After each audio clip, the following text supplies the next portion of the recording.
이어서 경남 소식입니다. 오는 2020년까지 창원의 아파트 6만여 가구가 새로 공급됩니다. 단기간에 많은 아파트가 공급되면서 아파트 매매 가격도 변화가 예상됩니다. 보도에 손원혁 기자입니다. 내년 5월 준공을 앞두고 공사가 한창인 한 아파트입니다. 재건축 사업으로 추진 중인 1,400여 가구 대단지입니다. 39사단 땅에 지어지는 아파트도 6,100가구, 한국철강터 4,200가구 등 대규모 공급이 줄을 잇고 있습니다.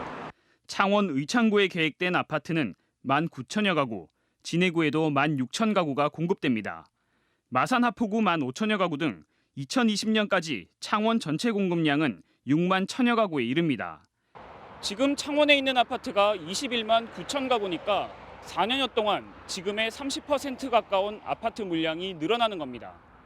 경기 침체 속에서도 지난 2013년 3월 이후 한 번도 꺾이지 않았던 창원 지역 아파트 매매가는 올해 1월 처음으로 하락했고 소폭이지만 넉 달 연속 하락세를 이어가고 있습니다. 때문에 지역 산업 침체에다 단기간에 많은 물량이 공급되면서 아파트 가격에도 변화가 예상됩니다.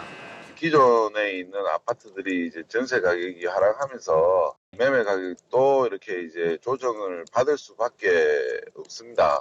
창원시 주택 보급률은 107.6%, 6만여 가구가 늘어나더라도 과잉이 아니라는 게 창원시 판단입니다. 재건축, 재개발 사업 물량까지 포함되어 있는 데 있습니다. 가구 수를 갖다가 공제하고 3만 8천 세대 정도가 실질적으로 아마 늘어나는. 출퇴근 권역인 인근 김해시의 장유면과 진영읍에서도 2020년까지 2만 8천여 가구가 건축될 계획이어서 창원 아파트 공급에 변수가 될 것으로 보입니다. KBS 뉴스 손원혁입니다. 롯데가 김해 관광유통단지에 짓겠다고 약속해놓고 20년 가까이 미루고 있는 시설 6개에 대한 인허가 신청을 김해시에 제출했습니다. 오는 9월까지 착공하지 않을 경우 이행 강제금이 부과되기 때문입니다. 보도에 진정은 기자입니다. 롯데가 지난달 26일 김해시에 관광유통단지 미착공 시설에 대한 인허가 신청을 낸 것으로 확인됐습니다. 지난 1998년 김해 관광유통단지 첫 삽을 뜬 지 18년 만입니다. 네, 허가를 신청했습니다. 허가 받으면 9월 달부터 공사할 거죠. 당초 그 약속했던 대로 일단 사업을 진행한다. 그게 제일 크겠죠.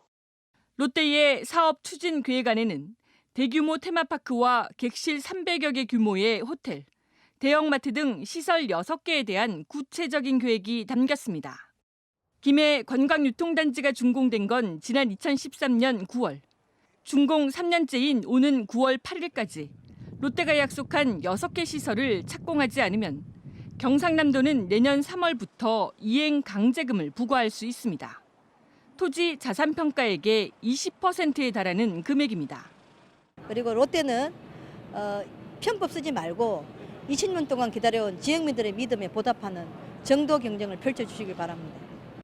롯데는 이달 안에 지역 공원 방안 등을 협의하기 위한 상생협의체를 구성하고 오는 8월쯤 인허가 승인이 나면 9월에는 착공할 계획입니다.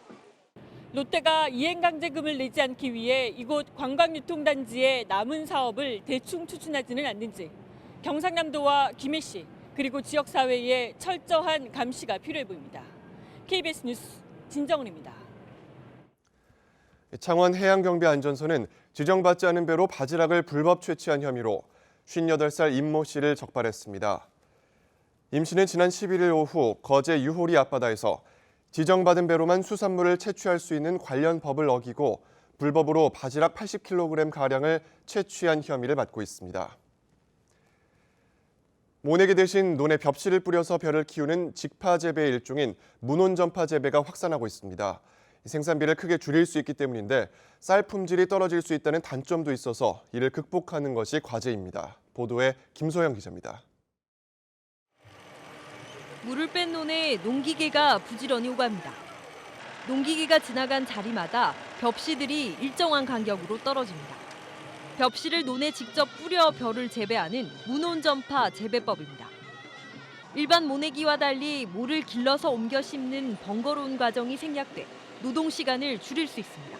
재래식 모파는 인건비가 너무 많이 들어요. 지금 문온 전파기를 하면은 20%, 25%.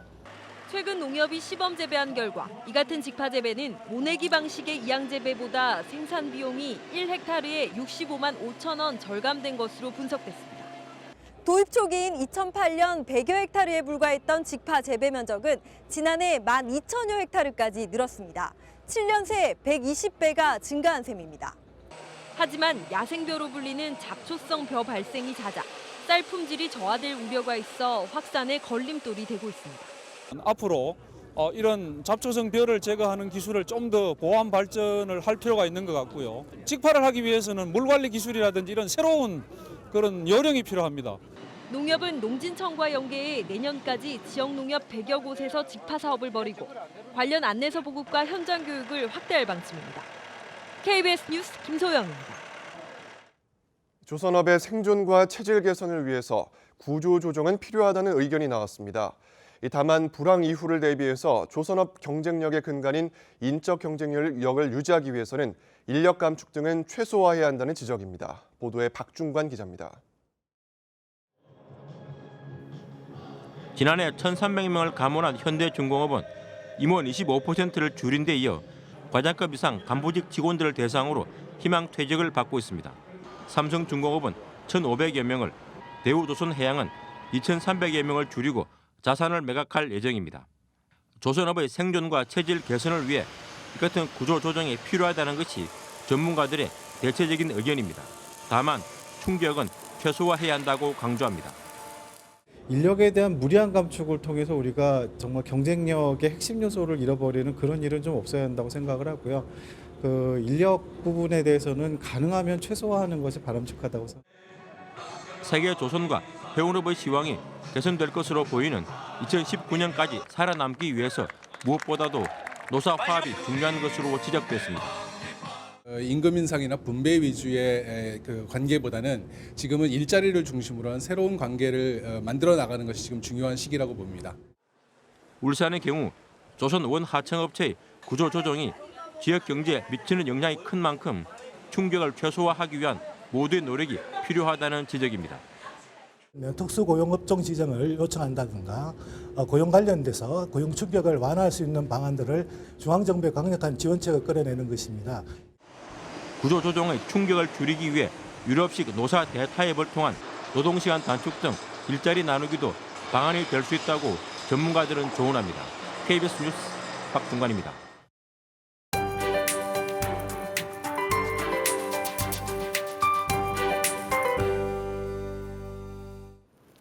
요즘 의상 선택하기가 참 어렵습니다. 출근길엔 다소 쌀쌀하지만 낮 기온은 빠르게 올라 초여름 더위가 이어지고 있는데요. 일교차가 크게 벌어지는 점 염두에 두셔야겠고요. 감기 걸리지 않도록 건강 관리에 신경 쓰셔야겠습니다. 오늘은 고기압의 가장자리에 들겠습니다. 대체로 맑은 하늘이 드러나 있지만 곳곳에 안개가 자욱합니다. 비가 내릴 때보다 안개가 꼈을 때 교통사고 치사율이 높은 점 기억하셔야겠습니다. 동부 지역입니다. 현재 창원 13도, 창녕과 함안 12도를 가리키면서 어제 같은 시각과 비슷하게 출발하고 있고요. 낮 기온은 김해 23도, 내륙은 24도까지 올라 예년 수준을 유지하겠습니다. 서부 지역도 아침, 저녁으로는 조금 서늘하겠습니다.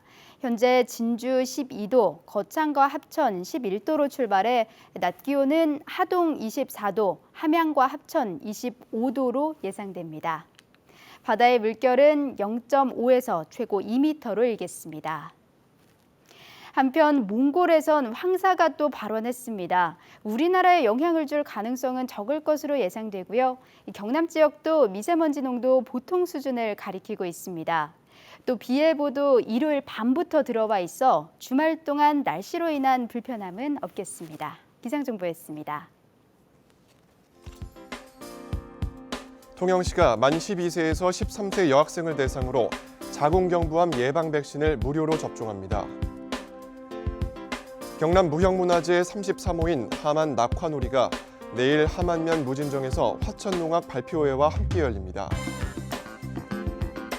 고성군민이 내년까지 군민의 1%를 아이사랑 후원자로 모집하기에 나섰습니다.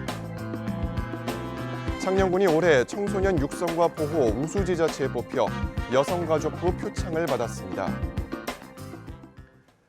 부마 민주항쟁 관련자의 명예회복과 보상 등에 관한 법률 일부 개정안이 국회 안전행정위원회를 통과했습니다. 개정안에서는 부마 민주항쟁 관련자에 대한 정부의 생활지원금 지급 요건이 부마항쟁을 이유로 30일 이상 구금된 자에서 하루라도 구금된 자로 완화되었습니다. 이에 따라 부마 민주항쟁 관련자들에 대한 명예회복과 경제적 보상의 폭이 넓어질 것으로 보입니다. 창원시가 정부와 정치권에 고용위기지역 지정을 건의했습니다. 안상수 창원시장은 STX조선해양이 강도 높은 구조조정을 했지만 내년 하반기부터 고용 상황이 나빠져 대규모 실직과 임금 체불이 우려된다며 대통령 비서실 등 7곳에 건의문을 보냈습니다. 고용위기지역으로 지정되면 고용유지지원금과 일자리 사업비 등이 지원됩니다. 김해시가 20년 이상 집행하지 않은 도시계획시설 가운데 예산 부족 등으로 시행이 불가능한 도시계획시설을 올해 말까지 우선적으로 해제하기로 했습니다. 김해시는 장기 미집행 도시계획시설 250곳, 1,063만 제곱미터 가운데 우선적으로 해제할 시설을 선정해 시의회에 의견을 들은 뒤 올해 말까지 해제하겠다고 밝혔습니다. 이번에 해제되는 시설은 대부분 도로이며 나머지 시설도 연차적으로 해제할 계획입니다. 창원시는 붕괴 등이 우려되는 산림지 풍수의 위험지구 15곳에 대해서 정비 사업을 진행합니다. 창원시는 풍수의 위험지구 168곳 가운데 북면 마산지구 등 산림지역 15곳을 오는 11월 말까지 사면을 보수하고 유속 저감시설을 설치한다고 밝혔습니다. 지역별로는 의창구가 5곳으로 가장 많고 진해구와 마산하포구가 3곳 등입니다. 밀양시가 제58회 밀양 아리랑 대축제 기간 동안 일부 도로에서 차량 통행을 제한합니다. 밀양시는 축제 기간 나흘 동안 시내 교통정체를 해소하기 위해서 오후 5시부터 밤 11시까지 영남로 앞 삼거리에서 밀양초등학교 후문 삼거리 구간과 밀양교 남쪽에서 남천교 남쪽 산문강변 도로 구간에 대해 차량 통행을 제한한다고 밝혔습니다. KBS 뉴스를 마칩니다. 고맙습니다.